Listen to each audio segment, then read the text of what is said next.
Hi everyone, मैं doctor Sunita Hindi साहित्य study पर आप सभी का स्वागत करती हूँ। तो स्टूडेंट, आज हम Chandigarh PGT TGT Hindi paper 2 को डिस्कस करेंगे, जो हमारा विषय रहेगा आधुनिक काल में हिंदी गद्य का विकास। ये स्टूडेंट हमारे लिए मोस्ट इम्पोर्टेंट है। मोस्ट इम्पोर्टेंट है। यहाँ से एग्जाम में क्वेश्चन आने ही आने हैं। अब तक जितने भी एग्जाम हुए हैं, जो गद्य का विकास है, खड़ी बोली के प्रथम लेखक हैं, गद्य के प्रथम लेखक हैं, वो कौन रहे हैं, उन सब की जो कोटेशंस हैं, रचनाएं हैं, यहाँ से डेफिनेटली आती हैं। वो आप यूजीसी नेट की बात कीजिए या अदर स्टेट की बात कीजिए, कहीं से बात कीजिए, तो ये आपके एग्जाम में आएगा। ये क्लास एग्जाम में यहाँ से क्वेश्चन आएंगे और आप इस क्लास को पूरा देखिएगा। तो चलिए हम क्लास स्टार्ट करते हैं। गद्य, हिंदी गद्य का विकास। अद्योतन सूरि ने 778 ईस्वी में कुवलय माला नामक एक गद्य कृति की रचना की। तो स्टूडेंट ये काफी इंपोर्टेंट है, जो आपका कुवलय माला नामक एक जो गद्य कृति है, इसका प्रकाशन 778 में है और अद्योतन सूरि ने किया है। ये वाला इतनी आपके एग्जाम में आ चुका है कि बहुत बार, तो याद रखिएगा आप, 778 ईस्वी में हुई है। 10वीं-11वीं शताब्दी के आसपास रोड़ा कवि ने राउलवेल नामक एक ग्रंथ की रचना की है। तो राउलवेल नामक रोड़ा कवि हैं और राउलवेल उनकी एक रचना है, ऐसे रह मिलाइएगा। और इनका समय क्या है, 10वीं से 11वीं। काफी इंपोर्टेंट है, स्टार मार्क कर लीजिए इसको आप। राउलवेल गद्य पद्य मिश्रित चंपू काव्य प्राचीनतम हिंदी कृति है। याद रखिएगा राउलवेल क्या है, गद्य पद्य, एक तो चंपू काव्य है, ये भी आपको ध्यान में रखना है। राउलवेल एक शिलांकित कृति है, एक शिलांकित, जो शिला पर लिखे जाते थे ना, पत्थरों पर, वो वाली है। क्योंकि उसमें आप देख रहे हैं हमारे पास हमारे जैसे पेन पेपर नहीं होता था, ऐसे पत्थरों पर लिखते थे, ताड़ पत्रों पर लिखते थे, तो ये वहां पर लिखी गई।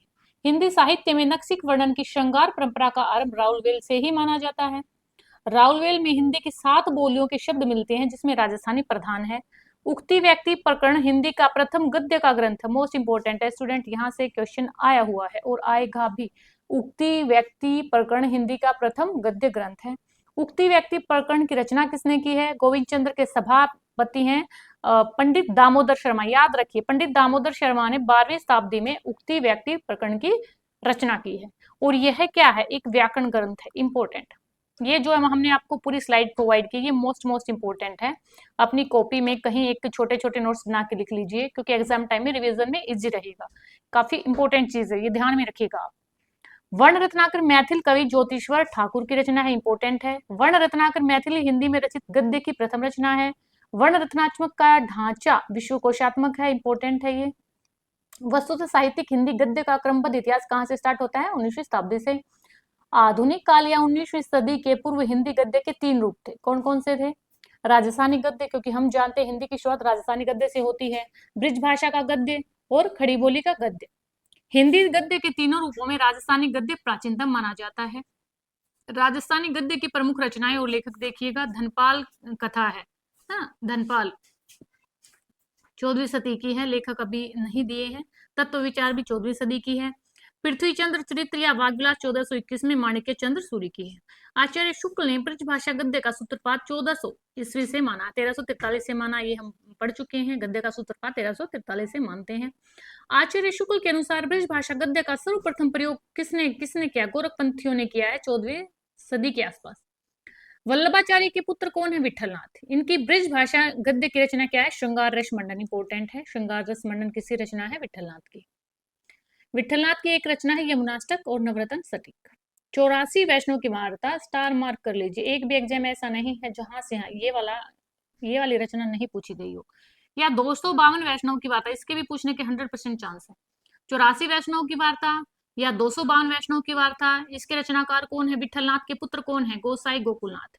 84 वैष्णव की वार्ता और 252, इसके राइटर कौन है? गोकुलनाथ जी, जो विठलनाथ के पुत्र है। इसमें वैष्णव भक्तों और आचार्यों की महिमा प्रकट करने वाली कथाएं लिखी गई हैं। इसका रचनाकार कब से है? 17वीं शताब्दी से। ये ध्यान में रखिएगा, सिर्फ राइटर, कवि और उसका समय याद रखिएगा। नाभादास ने 1660 के आसपास अष्टयाम नामक पुस्तक ब्रज भाषा में लिखी, इंपोर्टेंट है। लल्लू लाल ने राजनीति, इंपोर्टेंट एग्जाम में आ चुकी है ये वाली, राजनीति 1802 और माधव विलास 1817 नामक ब्रज भाषा गद्य पद्य मिश्रित ग्रंथ की रचना की है। माधव विलास 19वीं शताब्दी के सामाजिक जीवन के स्वरूप चित्रण की दृष्टि से महत्वपूर्ण रचना रही है। माणिकलाल ओझा ने 1828 में सोमवंशन की वंशावली नामक ब्रजभाषा गद्य में रचना की है। खड़ी बोली गद्य का प्रारंभिक रूप क्या है? दक्षिणी साहित्य में मिलता है। दक्षिण के साहित्यकारों ने अपनी भाषा को हिंदी, हिंदवी, दक्षिणी, देहलवी, जबान हिंदू, हिंदुस्तानी या कई नामों से पुकारा है। तो स्टूडेंट एक छोटा सा मैसेज देना चाहूंगी, आपको पढ़ना है, ठीक है? क्योंकि आप देख रहे हैं ना हमारे समाज में क्या हो रहा है, क्या हाल है एजुकेशन का। तो कुछ अच्छा करने के लिए सबसे पहले अपने आप को जागरूक होना पड़ेगा, एक अच्छा नागरिक बनना पड़ेगा। उसके लिए आप जितना भी कर सकते हैं स्टडी कीजिए, स्टडी से ही हम आगे बढ़ेंगे। नहीं हमारे पास कोई ऐसा एक पक्ष नहीं रह जाएगा जिससे जिसको लेकर हम आगे बढ़ेंगे। एक एजुकेशन ऐसी चीज है, बुक्स ऐसी हैं जो हमें सबसे ऊपर लेके जाएंगे। आप जितना इनको रिसर्च करोगे, स्टडी करोगे, उतना ही आपके लिए बेनिफिट रहेगा। वो किसी भी एग्जाम की बात कर रही हूँ, छोटे से लेकर के बड़े तक। तो जो भी टाइम आप स्क्रीन रोलिंग करते रहते हैं, इधर उधर ढूंढते रहते हैं, नहीं, एक प्रॉपर अपना एक पैटर्न बनाइए। जितना बुक्स है सबसे पहले बुक्स को कीजिए। हेल्प के लिए ये जो ऑनलाइन सोर्सेज होते हैं ये बेस्ट हैं, क्योंकि जो ऑनलाइन है ना ये इतना ब्रेन के लिए बेनिफिशियल नहीं है कि हम दिन रात देख रहे हैं, हमारा माइंड ग्रो कर रहा है। नहीं, आप एग्जाम को उठा के देख लीजिए। उसमें टीचिंग की अगर हम बात करें तो ज्यादा हाई कट ऑफ नहीं जाती है, और जिस बच्चे का कट ऑफ जाता है वो मोस्टली बुक से ही पढ़ता है। और बुक्स के पढ़ने के बाद ये जो ऑनलाइन एमसीक्यूज हैं, पीवाईक्यूज हैं, प्रैक्टिस सेट वो लगाता है। तो ऐसा कुछ मुश्किल नहीं है। अगर आप माइंड को इंस्ट्रक्शन दे रहे हो कि मुझे तो ये एग्जाम निकालना है निकालना है, तो डायरेक्ट डेफिनेटली आपका एग्जाम निकलेगा, ऐसा कुछ नहीं है। लेकिन उससे पहले इंस्ट्रक्शन दीजिए यहाँ से, क्योंकि ये बड़ा शार्प है ना? हमेशा आप देखेंगे 1 मिनट कहीं चला जाता है, 1 मिनट कहीं चला जाता है।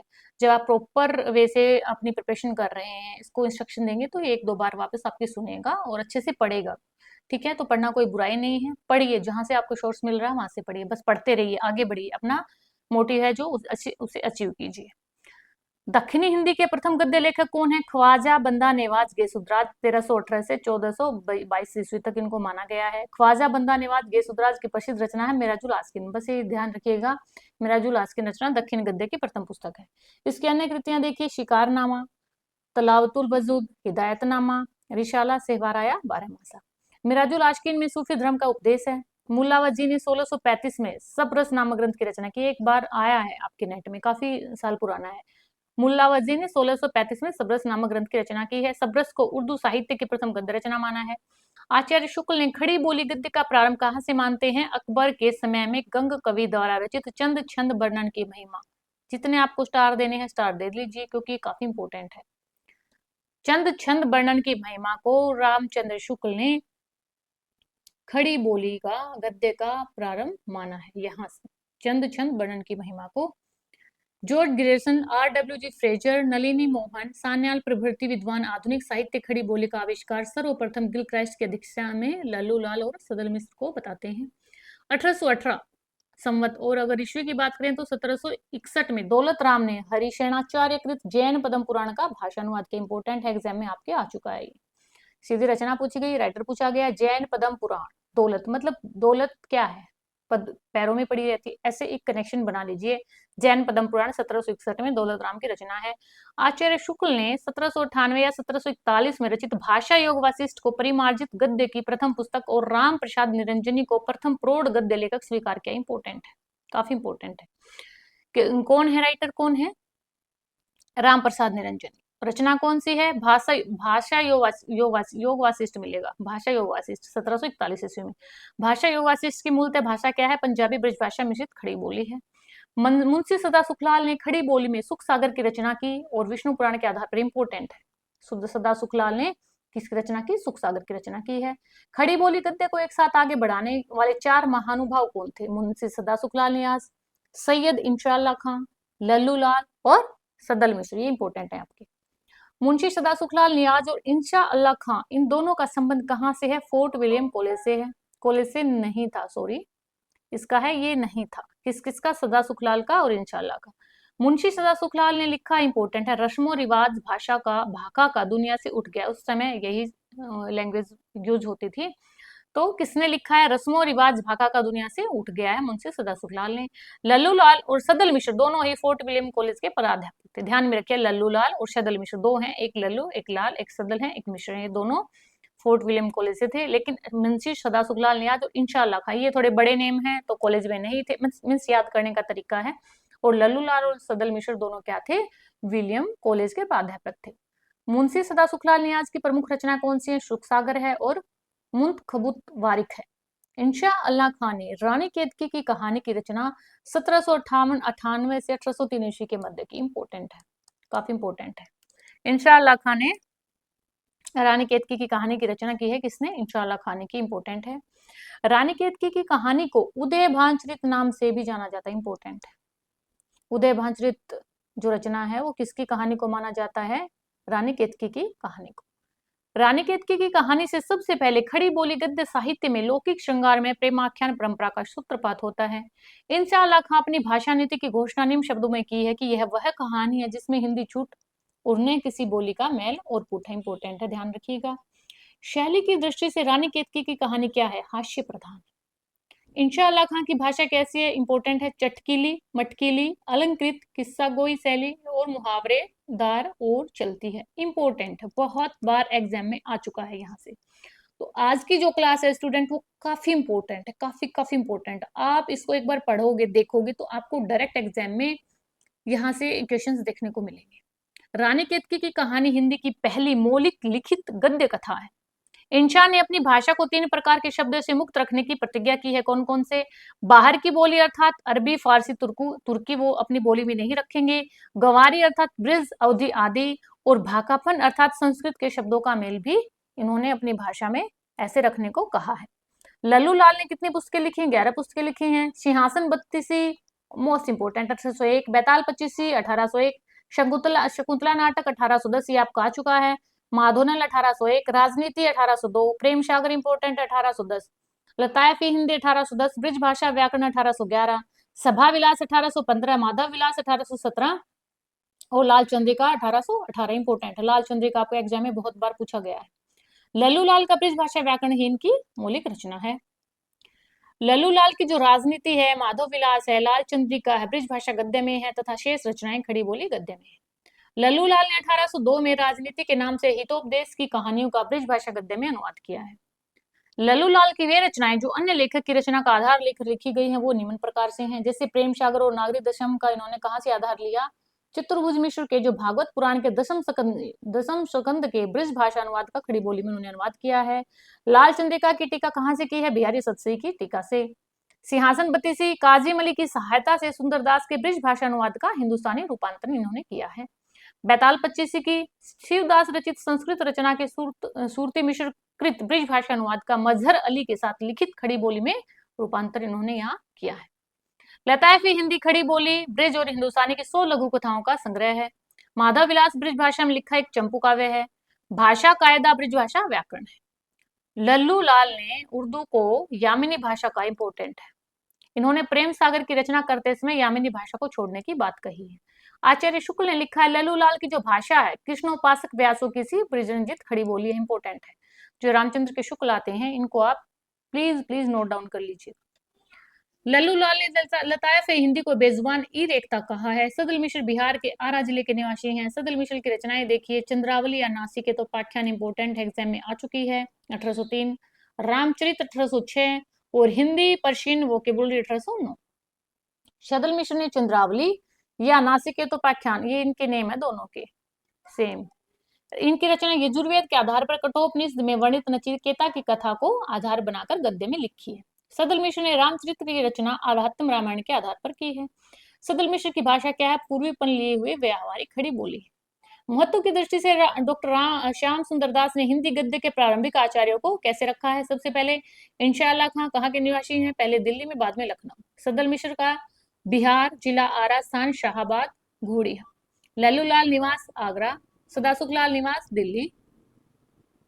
महत्व की दृष्टि से आचार्य शुक्ल ने हिंदी गद्य के प्रारंभिक 4 आचार्यों को निम्न क्रम में रखा है। इंपोर्टेंट है ये आपके लिए। सदासुखलाल पहले हैं, इंशा अल्लाह खां, लल्लू लाल और सदल मिश्र। आप मुझे कमेंट करके बताइएगा विलियम फोर्ट कॉलेज में कौन से प्राध्यापक थे। ओके। महत्व की दृष्टि से डॉक्टर बच्चन सिंह ने हिंदी गद्य के प्रारंभिक 4 आचार्यों को कैसे रखा है? सदासुखलाल, सदल मिश्र, इंशाअल्लाह, लल्लू लाल। ये बच्चन सिंह ने बोला है। ये देखिए हिंदी गद्य के प्रारंभिक पद्य गद्यकार हैं, ऊंचे सदासुखलाल हैं ये, फिर इंशाअल्लाह खां हैं, फिर लल्लू लाल हैं और फिर हैं आपके सदल मिश्र। ये आपके थोड़ी पहचान के लिए। खड़ी बोली गद्य के 4 महानुभाव की भाषा इंपॉर्टेंट। स्टूडेंट ये विशेषताएं काफी इंपॉर्टेंट है, एग्जाम में आपसे पूछी जाएंगी डायरेक्ट। मुंशी सदा शुक्लाल की भाषा क्या है? संस्कृत मिश्रित हिंदी या शिष्ट बोलचाल की भाषा, जिसमें संस्कृत का भी हिंदी का यूज किया है और सही शिष्ट ढंग की भाषा को इन्होंने अपने प्रयोग में लिया है। इंशाल्लाह खां चटकीली मटकीली मुहावरेदार और चलती भाषा है। लल्लूलाल की कृष्णोपासक व्यासों की ब्रज रंजित खड़ी बोली। सदल मिश्र पूर्वीपन लिए हुए व्यवहारिक हिंदी है। इनकी हिंदी में पूर्वीपन का इफेक्ट आपको देखने को मिलेगा। ये काफी इंपॉर्टेंट है, आपको याद करना है, समझना है, ठीक है। फोर्ट विलियम कॉलेज की स्थापना 1800 ईस्वी में होती है। मार्किवेस वेल्जली करते हैं। गिलक्रास्ट ने 19 ग्रंथों की रचना की है। इनकी कृति है a dictionary of English and हिंदुस्तानी।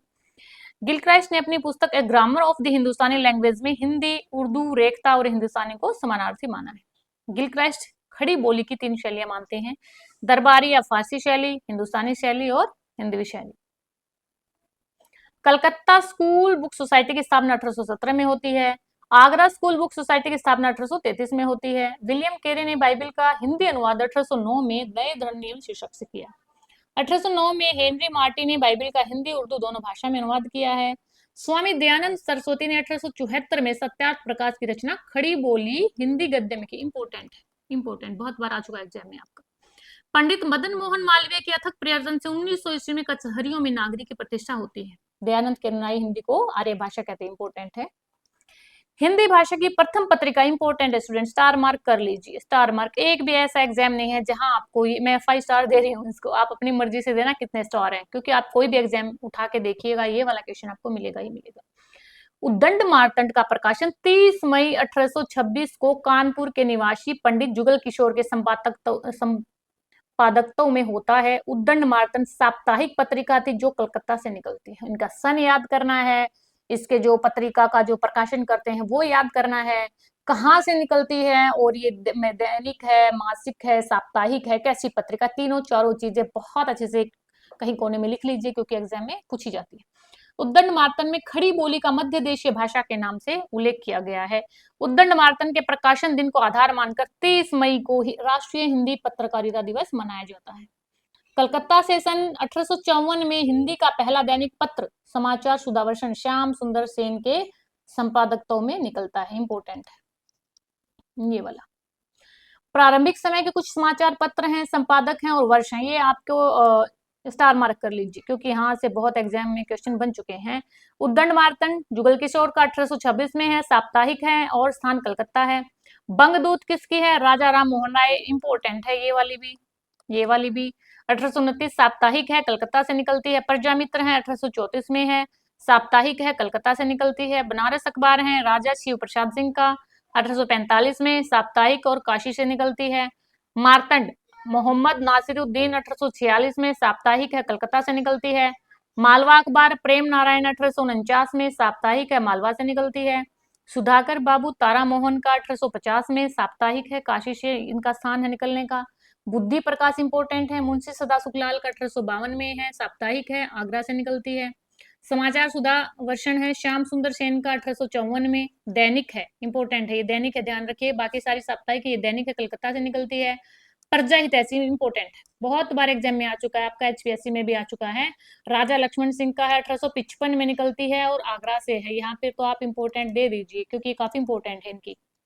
जगतदीप भास्कर मोहम्मद नासिरुद्दीन 1846 में, कलकत्ता से निकलती है। लोकमित्र ईसाई मिशनरी 1863 में है, आगरा से निकलती है। अवध अखबार उर्दू का है। ज्ञानदायिनी पत्रिका नवीन चंद्र राय के 1867 में, मासिक है, पंजाब से निकलती है। तत्वबोधिनी पत्रिका इंपोर्टेंट है, 1865 में निकलती है, बरेली से। वृत्तांत विलास 1867 में, मासिक है और ये जम्मू से निकलती है। ये काफी इंपोर्टेंट आपकी एक स्लाइड है, ध्यान में रखिएगा, एग्जाम में यहाँ से क्वेश्चन बनेंगे।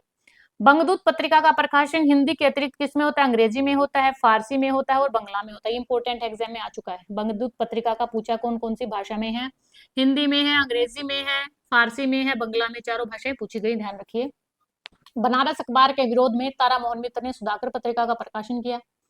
मुंशी सदा सुखलाल की पत्रिका बुद्धि प्रकाश इंपोर्टेंट है, एग्जाम में आ चुकी है। नरुल बाजार का हिंदी रूपांतरण थी। वंशीधर ने आगरा से हिंदी उर्दू का एक पत्र निकाला था जिसके हिंदी कालक्रम का नाम भारत खंडामृत तथा उर्दू कॉलम का नाम आबे हयात था। गारसाद तासी एक फ्रांसीसी विद्वान थे जो पेरिस में हिंदुस्तानी या उर्दू के अध्यापक थे। तासी ने 1836 में हिंदुस्तानी साहित्य का इतिहास पुस्तक की रचना की। पंजाब प्रांत के पंडित नवीन चंद्र राय हिंदी भाषा के पक्के समर्थक थे। विद्या की उन्नति के लिए नवीन चंद्र राय ने लाहौर में अंजुमन लाहौर की स्थापना की। इंपोर्टेंट है, नवीन चंद्र राय ने की है लाहौर में अंजुमन लाहौर की स्थापना। शुक्ल ने पंजाब के श्रद्धाराम फिलोरी को अपने समय का सच्चा हिंदी हितैषी और सिद्ध हस्त लेखक माना है। श्रद्धाराम फिलोरी की रचनाएं देखिए, सत्यामृत प्रवाह पद्य, आत्मचिकित्सा, तत्वदीपक, धर्मरक्षा, उपदेश संग्रह, सतोपदेश। श्रद्धाराम फिलोरी ने प्रसिद्ध आरती ओम जगदीश हरे की रचना की है। राजा शिव प्रसाद सितारे हिंद 1823 में जन्म होता है, भारतेंदु के गुरु हैं, इंपोर्टेंट है ये। राजा शिव प्रसाद सितारे हिंद 1856 में शिक्षा विभाग के इंस्पेक्टर नियुक्त होते हैं। इनकी रचनाएं देखिए, एग्जाम में आती है। राजा भोज का सपना इंपोर्टेंट है। आलसियों का कोड़ा इंपोर्टेंट है।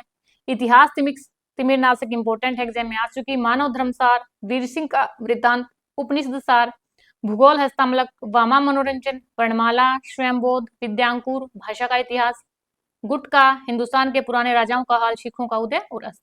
राजा शिव प्रसाद सिंह के संबंध में शुक्ल ने लिखा है, प्रारंभ काल से ही वे ऐसी हिंदी के पक्षपाती थे जिसमें सर्वसाधारण के बीच प्रचलित अरबी फारसी शब्दों का स्वच्छंद प्रयोग हो। इंपोर्टेंट है, हिंदी के पक्षपाती हैं जिसमें सर्वसाधारण के बीच क्या है, अरबी फारसी शब्द आप प्रयोग कर सकते हैं। राजा शिव प्रसाद सिंह का गुटका एक संग्रह पुस्तिका है, यह स्कूली विद्यार्थियों के लिए लिखी गई है।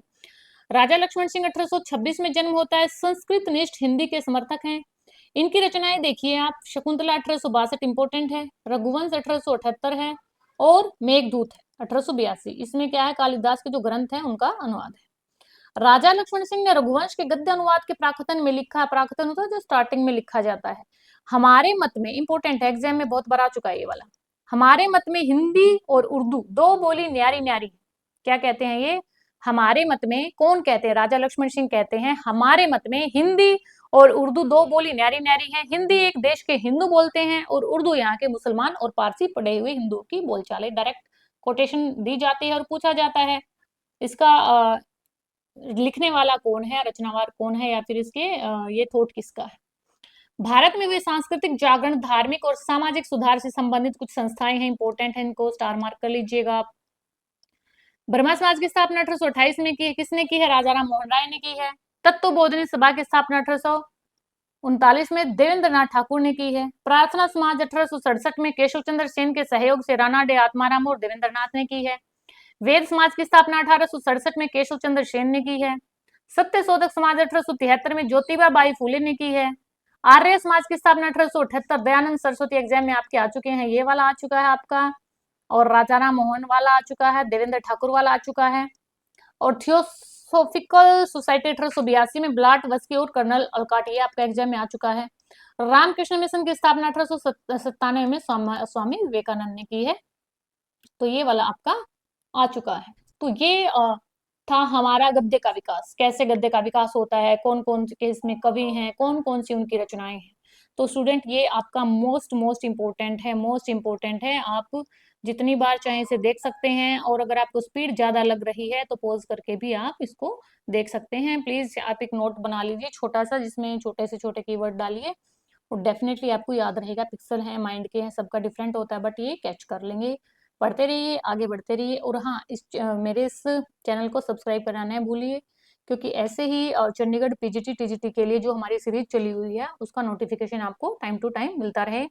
पढ़ते रहिए, एजुकेशन में सपोर्ट कीजिए। कोई आपसे एजुकेशन के सपोर्ट के लिए कहता है तो आप उसे सपोर्ट कीजिए, क्योंकि एजुकेशन मस्ट है। अगर हम एजुकेटेड होंगे तभी अपने राइट्स को पहचान पाएंगे। तो best wishes for your future. अच्छे से पढ़िए, आगे बढ़िए। नेक्स्ट वीडियो में फिर मिलते हैं, तब तक के लिए धन्यवाद।